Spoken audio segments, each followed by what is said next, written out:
31 நாள் புதிய ஏற்பாட்டின் ஒரு அதிகாரத்தை எழுதும் திட்டம். இன்று எழுத வேண்டிய அதிகாரம் 1 யோவான் அதிகாரம் 1 இருந்து 10ஆம் வசனம் வரை. நாள் 9. தேதி டிசம்பர் 6 2024. யோவான் அதிகாரம் 1.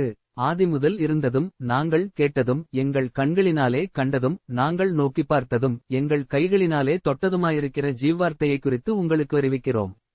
2. அந்த ஜீவன் வெளிப்பட்டது, பிதாவினிடத்திலிருந்ததும் எங்களுக்கு வெளிப்பட்டதுமான நித்தியமாயிருக்கிற அந்த ஜீவனை நாங்கள் கண்டு அதை குறித்து சாட்சி கொடுத்து அதை உங்களுக்கு அறிவிக்கிறோம். 3. நீங்களும் எங்களோடே ஐக்கியமுள்ளவர்களாகும்படி நாங்கள் கண்டும் கேட்டும் இருக்கிறதை உங்களுக்கும் அறிவிக்கிறோம். எங்களுடைய ஐக்கியம் பிதாவோடும் அவருடைய குமாரனாகிய இயேசு கிறிஸ்துவோடும் இருக்கிறது. 4. உங்கள் சந்தோஷம் நிறைவாயிருக்கும்படி இவைகளை உங்களுக்கு எழுதுகிறோம். 5. தேவன் ஒளியாயிருக்கிறார், அவரில் எவ்வளவேனும் இருளில்லை. இது நாங்கள் அவரிடத்தில் கேட்டு உங்களுக்கு அறிவிக்கிற விசேஷமாயிருக்கிறது. 6. நாம் அவரோடே ஐக்கியப்பட்டவர்களென்று சொல்லியும் இருளிலே நடக்கிறவர்களாயிருந்தால் சத்தியத்தின்படி நடவாமல் பொய் சொல்லுகிறவர்களாயிருப்போம். 7.